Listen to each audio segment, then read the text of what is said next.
this afternoon. My name is Helen Elliott. I'm the Gender Policy Advisor in the Policy, Advocacy and Campaigns Division here at SAPK. Today's talk is part of our run-of events called Festival of Feminism to mark International Women's Day tomorrow. Before I introduce our speaker, I'll just give a little bit of background about how I came to find out about the Girls Network. So I was at a women's networking event just before Christmas last year, and their CEO, Charlie, did an absolutely fantastic presentation, and she was so inspiring that she was practically mobbed by women afterwards, asking for her business cards and how to sign up to become a mentor, and I was one of those mobs. And I've only recently started my journey as a mentor. I did my training session last month, but while I'm waiting to be matched with my mentee, there are loads of other events that they sort of connect us with. For example, I was at one last night. It was a event themed Be Bold for Change, which is the theme of this year's International Women's Day. And I was on a roundtable activity with about sort of maybe 10 women from across different sectors, different professions. And each of those women would take it in turns to speak to about 4 girls, and they would rotate, basically trying to speed interview us about our careers. As well as the roundtables, they also had a keynote speaker and a panel of inspirational women leaders to speak to the girls, and it was such a brilliant event. And I'll say that the main takeaways I took from that pretty much summarised how I think pretty much encapsulate the Girls Network as an organisation. And one is that they're just so well connected to an incredible network of women from all sectors, all professions, and such high calibre. They're just brilliant. I felt completely inadequate, but it was fantastic. For example, I was sat next to a surgeon, and then a lawyer, a compliance and data specialist, I guess, and then a fashion journalist, and that was just a few of them there that night. And lastly, that it's just so clear through everything that they do how important inspiring and empowering girls is in everything that they do. It's at the heart of the organisation, and that was really clear last night. So to hear more about the theory of change and what it is they actually do, I'll pass now to the Regional Development Manager, Hendy. Thank you. Thank you very much. Thank you. Hello everyone. Thanks so much for having me today and for that lovely introduction, Helen. It's really nice for me to come and talk to you. I normally go into corporate organisations. I don't often get to come and talk to other colleagues in the third sector, so that's really nice for me to do. So what I would like to start with is a question for you in the audience. What do you remember as being the worst thing about being a teenager? So if you could just have a chat to the person next to you, and we'll share some ideas in just a moment.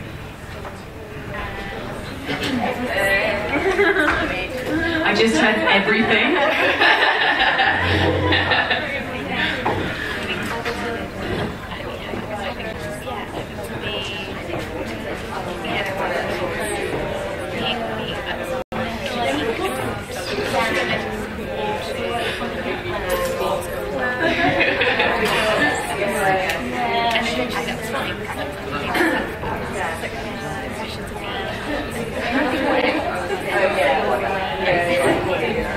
I feel like I might have opened a can of worms there.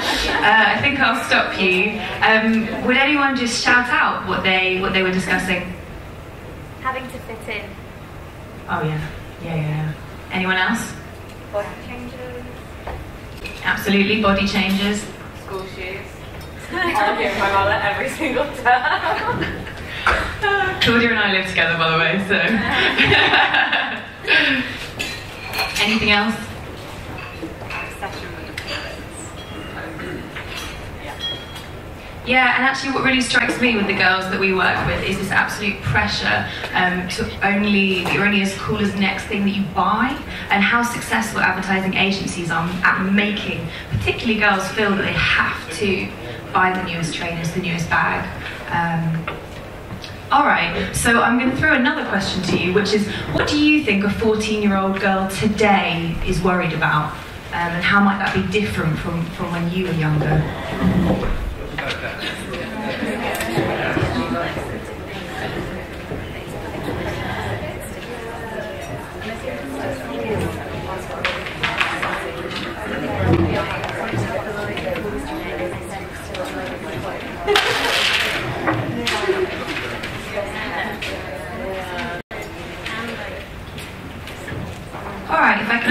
going to just throw some ideas out. Social media. Yeah, absolutely. Social media, it's a really big issue for girls and boys. We did a workshop with Brandwatch last year, and they actually did some research into the effects of social media on teenagers, and ended up running a workshop with us on social media and the brain, which was incredibly interesting, about these addictive feedback loops which cause you to reach for your phone every few minutes. I know I'm a victim to that. But they did some research, I think 3 years ago, and they asked teenagers to tell them how long they could read a text before they were distracted by technology, so a school book. And at that time they reported 3 minutes. And they did the research again last year and they found that it was 60 seconds. And the girls often tell us that it's this FOMO, this fear of missing out, needing to know what's going on WhatsApp, and that really being a distraction from lessons. Anything else that you'd like to add? So I'm reading Laura Bates' book at the moment, and one thing that really surprised me in that, there's a whole chapter on that pressure to like send nude photos of yourselves, boys or boys who have girls, or like having people send nude photos you just haven't asked for and then they share around. That's not something that I remember as a teenager. Didn't have the same technology. Yeah, definitely. I'm going to show you a video in a short moment, and the girls there talk about this sexual pressure. I was so delighted last week to see that finally there is guidelines for schools to provide sex and relationships training in all schools in the UK. Okay, so what I would like to show you now is a video. I'm going to hand over to Helen. This is a video that we produced in 2015 for Women of the World Festival, which is actually taking place this weekend. Do come along, we'll have a stall on Friday. And they worked with some of the girls that we support to ask them about what they felt the issues were that they were facing. So I will bring them into the room now to let them speak. Okay, so basically I'm doing some research this week, going to loads of different schools all over the country. People say, oh, I know what young people want, or this upsets and affects young people, but the only way you can really find out is by going and speaking to young people. Your whole future depends on how well you do as a teenager. Everyone's just like really stressed. Exams. Like sometimes I step into one doing homework. So if I decide the wrong thing and I go into it and I don't like it, I could just end up homeless because I'm broke. Students are like some of the most like stressed people, I think.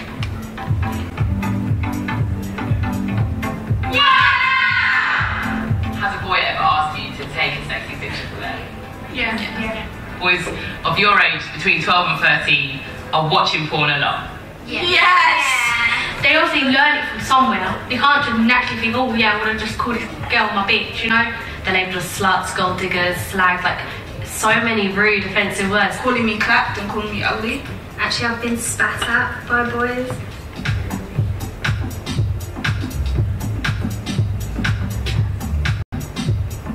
If you're not pretty, you're not getting far. Yeah. No, I wouldn't say that. I think it's true. The media's brought up this perfect image of a girl, and they've got to have dark eyebrows and long eyelashes and cheekbones. Gotta have a big bum, but you're gonna have skinny thighs. Light-skinned, Big boobs. white, big boobs, Big bum. blonde hair, tall, skinny. You try and set yourself up to be somebody like that, and when you can't, it's just like failure. Do you all agree? Yeah. Self-harm and depression, it's everywhere now. It's like people in our year and they look at themselves and think, I'm not skinny, I'm not going to eat. The fact that you said I don't eat a lot makes me really upset. Every morning you wake up and you look in the mirror and it's like a chore to get ready for school. I would hear people say, oh, dark isn't beautiful. Do you feel like you are a beautiful person? No. I want to know, Why aren't there any size 10 mannequins?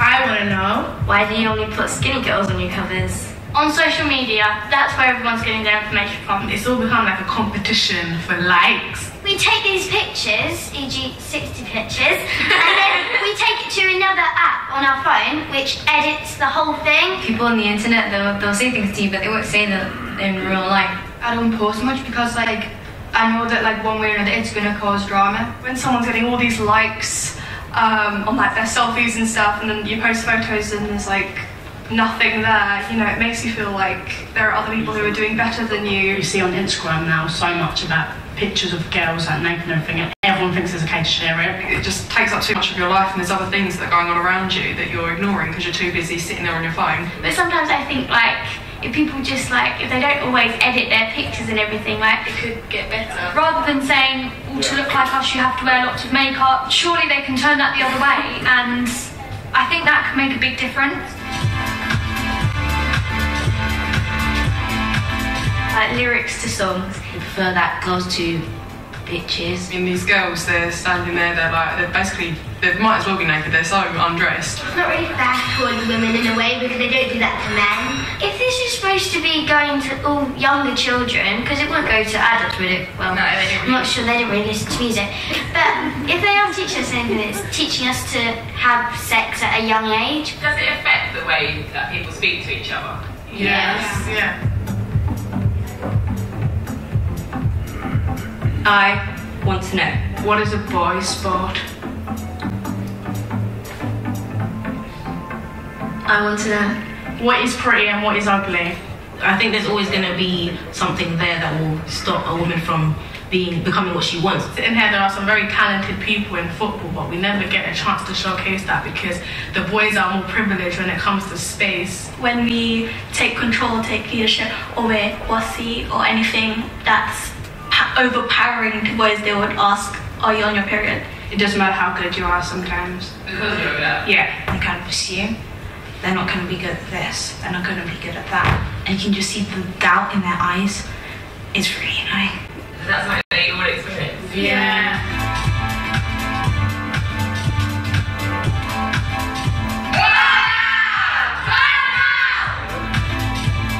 We're all about equality now, but are we really that equal? So, was there anything that surprised you about that video? Might turn my microphone. Just giving you one. Thank you very much. Thank you. Anything that surprised you about that video? When we show this video often at talks or in training, I think sometimes people are surprised by how completely articulate the girls are. I love that girl at the end that talks about how the boys are more privileged when it comes to space when she's talking about sport. I think that's fantastic. Okay, so a little bit more about us. So we're really motivated by this double disadvantage. So we know that girls are held back by this lack of self-confidence. I'll go into that a bit further in just a moment, but it's the girls from the least advantaged communities who don't have those networks or that social capital to then go on and access the opportunities that are available to them. So I think some people in this room must be aware of the state of educational inequality in the UK. Claudia and I were having a discussion this morning about grammar schools. Things aren't really looking great for the future, to be honest. But these are some stats taken from Teach First. I won't read them out, but it's fairly shocking that your parents' wealth still defines your educational outcomes.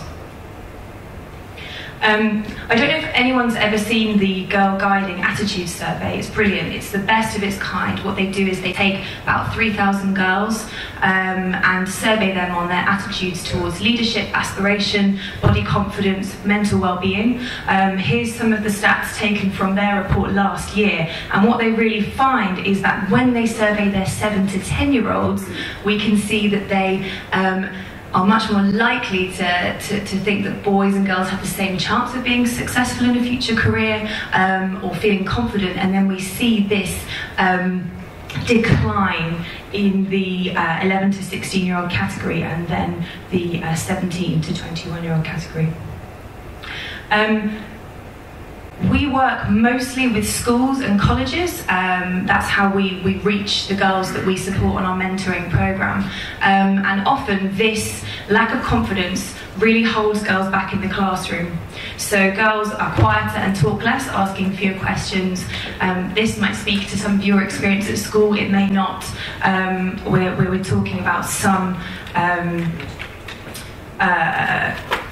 a likelihood here rather than generalising between all boys and girls. But something that we see is risk aversion is much more prevalent. The girls don't want to put their hands up and they don't want to be wrong. They're much more performance oriented. Invisible girls being physically marginalised, often see when I go along to do talks in schools, girls sat like this. Boys are more likely to dominate teachers' time, taking up about 2/3 of teacher time on average. And further, teachers' expectations or this kind of gender stereotyping leads to girls being less likely to be pushed, to be asked questions, to be forced to answer. So we did some research last year with all the girls in our programme, and we asked them at the beginning, the midpoint and the end to report on their networks. So at the beginning of the year we asked them who they knew in various career fields, and we found that only 27% of girls had never met anyone who worked in hair and beauty or caring professions, and compared to that, 87% had never met anyone in mechanics or engineering. So we really see this big disparity in who the girls know. And I think everyone in this room is aware that it's really your networks and who you know that leads to those light bulb moments where you think, oh, maybe I could do that, or leads on to work experience or skills development. So what does all of this mean? This combination of lack of networks, lack of confidence. It means that girls have limited exposure to careers that have power and influence. There's a trend for women to be employed in the 5 C's. I won't read these out here, I always forget one of them, but you can see them up on the slide.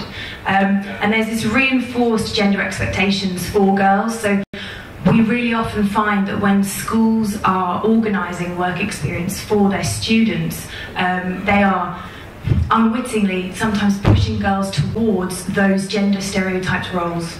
And more than that, schools that don't have vast networks, that are in disadvantaged communities, have to then rely on parents to organise for those work experience placements. So one of the schools I worked with last year, if parents weren't able to organise work experience for their children, then the 2 work experience placements available were Premier Inn and Costa Coffee. So you can see that there's a real lack of opportunities here. So this is where we come in. So as Helen was saying earlier, here's our 2 co-founders, Charlie and Becca. So they're both teachers. They're on the Teach First programme, which I'm sure many of you will have heard of. And they started up the charity 4 years ago tomorrow. So it's our birthday tomorrow, International Women's Day. And they really noticed in their classroom these characteristics of the girls I've been talking about. They found that girls didn't want to put themselves forward.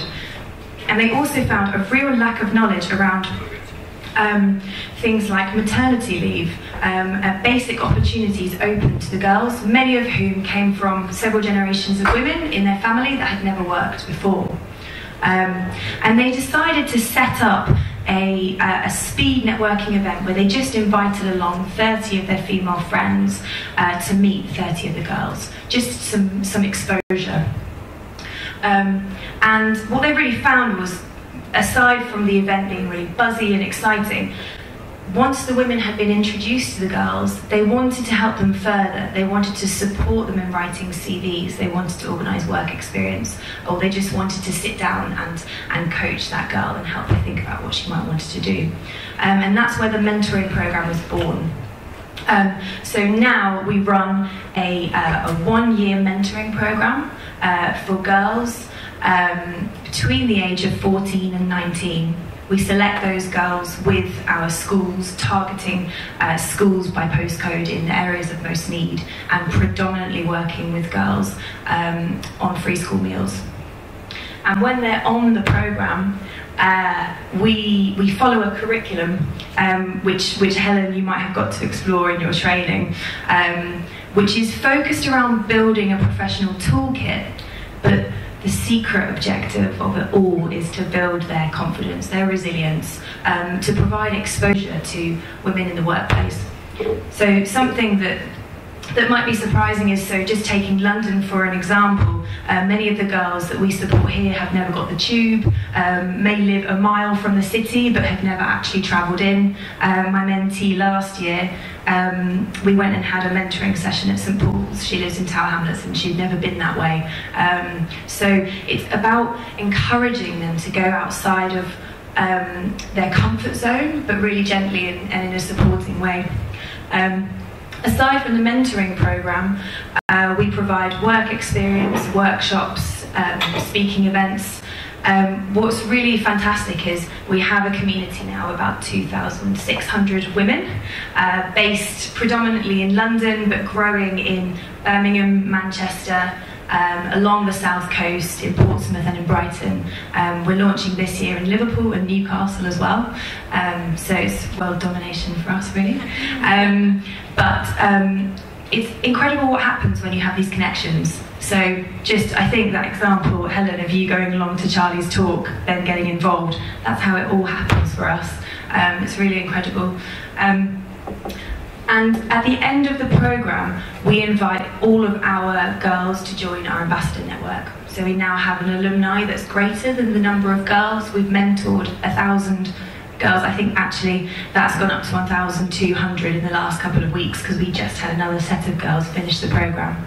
And they join our ambassador network. So what's really important is, beyond the mentoring programme, they have access to our network, and we hope that that membership will be lifelong. So once they complete their studies, they might then decide, for example, they want to go into journalism, notoriously difficult profession to get into if you don't have contacts, so they can get in touch with us, and we can send them along to our mates at Huffington Post or Red Magazine, and just help open the door. I just wanted to include this because I think this is what really motivates me a lot when I'm working with the girls. So we did an event last year where we had Tracy Edwards, who was the first female yachtswoman to sail around the world. Really, really amazing lady who overcame some abuse as well as a child, and she's a brilliant speaker. And she did this talk, and we asked the girls to write down on a post-it note afterwards what they thought, and I just thought that this girl really summed it up well. Just needing a bit of motivation. You just need someone to be your champion, and that's what the mentoring programme is about. Having someone outside of school, outside of the home, which may be hectic. School may be hectic, and just having someone outside to say, look, I think you can do this. So I included this. This is a quote from Girl Up, and I just thought it also really sums up again what we're trying to do. I'm sure that this, you know, in your jobs as well, it sounds like this is something that probably motivates you as well. But just thinking about saying to someone, you might think that you can only do X, Y, Z, but actually you can do A, B, C as well. So there's different ways that you can support us if you're interested after this talk. Honestly, please just follow us on social media, because through your networks then we gain more traction. So if you can just follow us on Twitter. We just set up an Instagram in the last few weeks. Facebook is over, by the way. It's lame. So as we get told by all of the girls, so we've set up our own Snapchat account as well, so you can connect with us on Snapchat. Facebook, LinkedIn as well would be brilliant. If you have contact with schools or colleges, introduce us. If you want to run a workshop, you have some expertise in building employability skills or soft skills, or you want to be part of a careers panel like the event that we ran last night. If you want to mentor with us, apply online. Our next cohort start in London will be in September. You know, fundraise for us. You guys know the deal. I don't know if anyone has any questions that they'd like to shout out.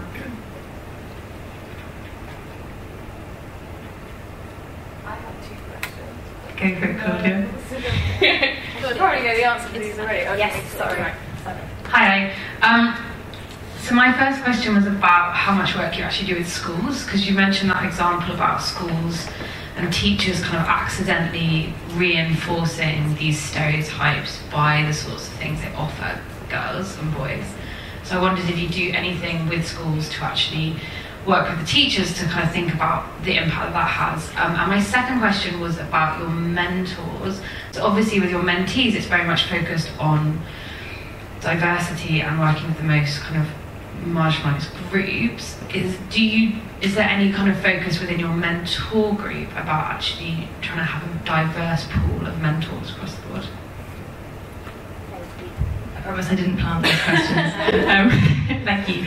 Yeah, really good question. So for us so far we've found that schools and colleges provide a really good environment in which we can connect with girls. So looking forward to the future, we're hoping to have more individual referrals. In Birmingham, the region that I manage, we're looking at working with social services there and other charities that work with young people as well. So I think the schools piece is very much, there's an infrastructure there. Your point around teachers, really good point. So we do also provide CPD training for schools and teachers, and we also have a criterion. So when the school comes on board, it's really a balancing act between trusting the teachers who know the girls best and who will be able to commit to the programme and benefit from it, but also giving them some quite clear guidelines on who we would recommend. And then your second question, so important to us. So we are a small team, there's 10 of us, we're in our 4th year, it's startup really, but from a fairly early stage we started to track our diversity in our mentee pool and in our mentor pool.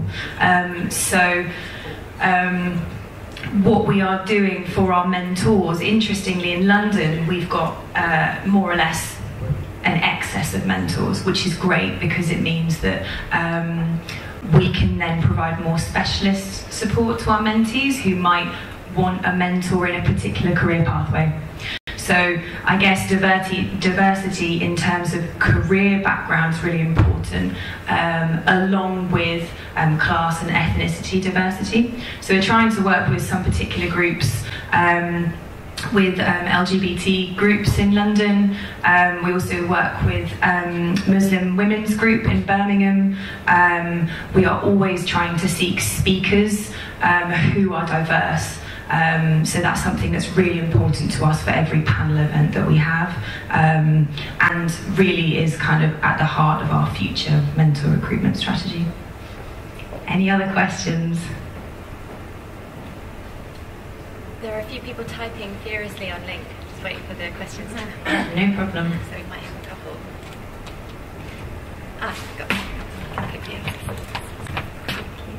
So Catherine's asking, do you do any work with young disabled girls and the added barriers? And I think there might be one coming up in a second, but maybe I can just pass back. Sure. So yeah, interesting question, because so far we have recruited women who are not professional mentors, invited them to apply and then train with us. So if you like, our mentors are really supported, but they are not professional mentors in their day-to-day life. And so what we're doing beyond that is providing an online directory of support. So we have now become a touch point. If young people, the young girls that we support, will often confide in their mentor about their mental health, about issues at home, and that then leaves us in a position of needing to be a really robust signpost. So we're at the moment curating an online directory of support so that mentors can signpost their mentees onto the support that they might need. We have worked with some SEN girls on the South Coast, and that's because the school was able to provide further support for those mentors, and we're looking at doing that again in future. But as yet we don't have a full cohort of mentors that have committed to that further training, but certainly something that we're looking at in the future. And there's another really good question. Thank you. So, Deborah Forster's asking, she says her daughter goes to an all-girls school which definitely adopts a can-do-anything attitude, and asks, have you noticed a difference between single-sex and co-ed schools' attitudes in terms of their the way they work and support girls?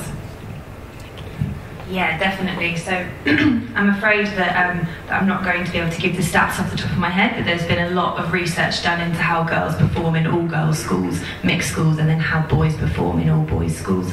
And the headlines are that girls tend to perform better in a single-sex context and boys perform better in a mixed sex context. So really interestingly, one of our North London schools, which is a mixed sex school, has recently started providing English lessons single sex, which is really quite interesting, and a strategy that they've decided to employ. So I would say of the schools that we work with, we do work with a number of all-girls schools, but also schools that have a higher percentage of boys are really keen to work with us.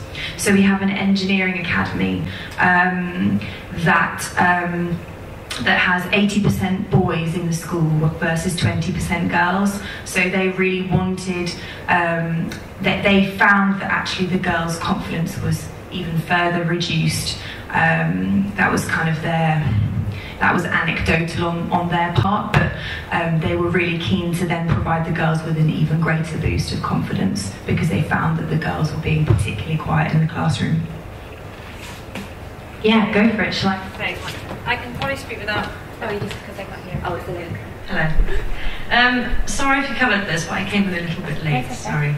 But I came in when you were talking about kind of the professions that girls aspire to be in, and I was wondering whether there's scope within your work to try and shift the nature of the debate away from what you want to be when you grow up to what you want to contribute to this world.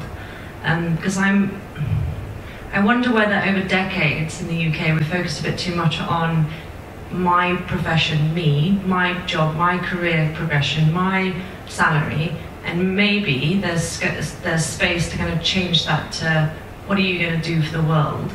And it might be being a hairdresser and going and working in refugee camps and boosting women's morale around the fact that, you know, they look better. And it is actually a profoundly important piece of work if you're a hairdresser in a camp where somebody doesn't have access to clean water and makeup, etc., etc. And as part of that, I guess, my question is also whether you discuss with girls how they're going to use their position of power, or maybe not of power, whatever they choose to be and whatever they choose to want to do, whether they're going to use that position to bring up other women with them. Because there are women in power, look at Theresa May, who doesn't use her position for the benefit of other girls and women. And so I think, again, we need to potentially shift the debate, and maybe you're already doing this, so this is more of a recommendation and a question, whether we can shift the debate to more about how can girls pull up other girls with them, and what can they contribute to the world beyond just me, and kind of my career. That makes sense. It does make sense. No, really good question. More just because I think everyone might find this interesting. So we asked the girls what they want to be when they're older. And there's a variation in this because we're working with 14-year-olds, but then all the way up to 19. There's a big difference between a year 9 and a year 13 or college-age student. And they will more often than not talk about very traditional careers or careers that they see on television. So we'll get nurse, doctor, and then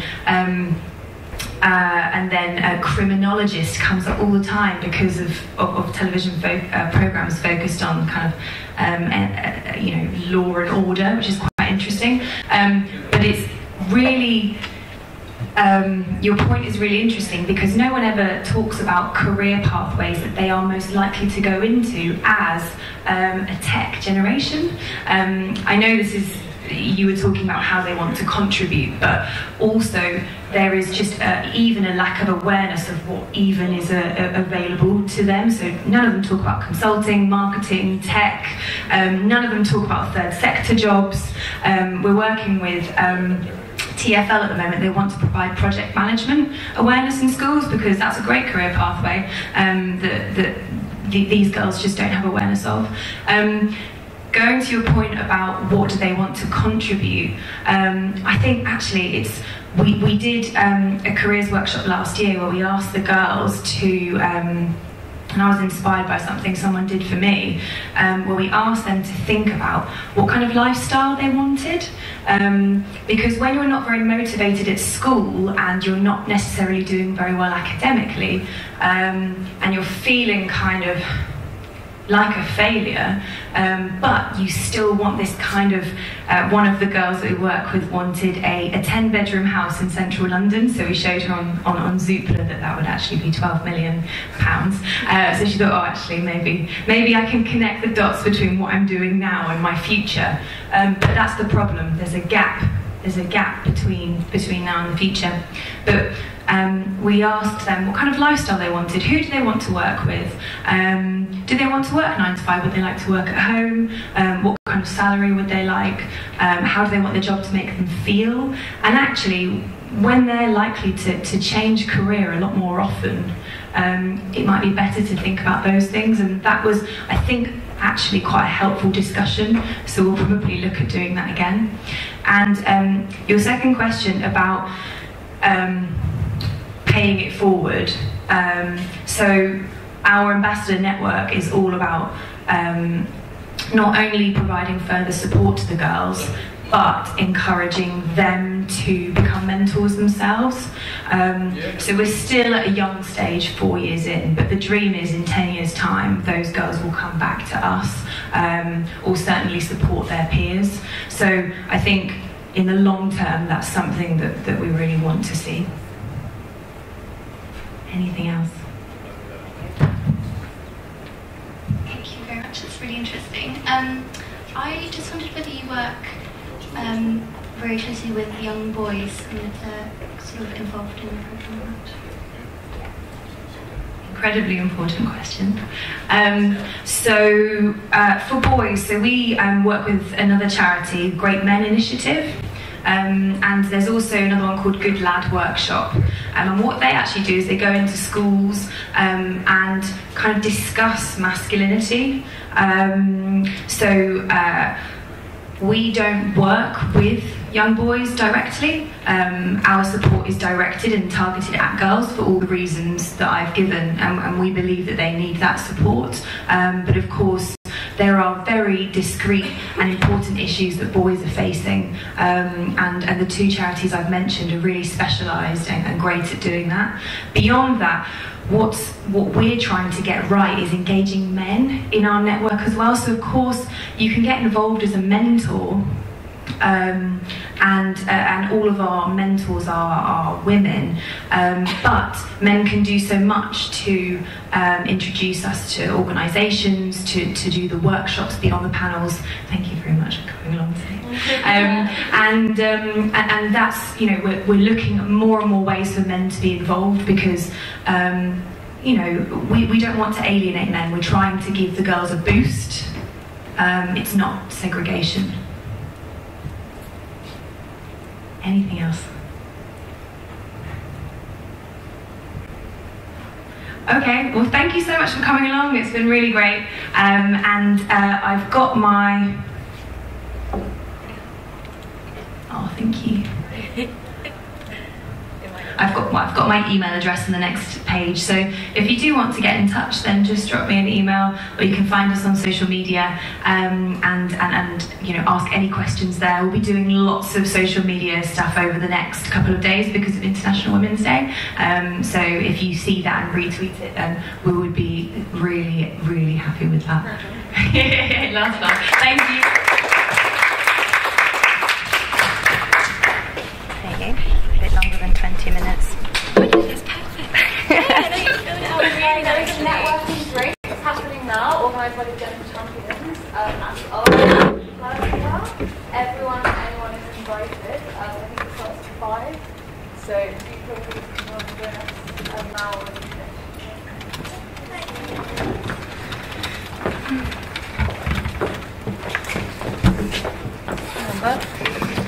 Thanks so much. It's really interesting. Oh, no, thank you. Thanks very much. Hi, are you the housemate? Yeah, we live together. second year gender advisor. Oh, cool. How are you finding it? It's just ridiculous stuff to do. Why? You know the double scheme? Yeah. So it's just a debate in Parliament about whether or not to continue the double scheme. Like sitting there with Then we lost. Helen, is yours on the road? I know Alison come along with us. We're a bit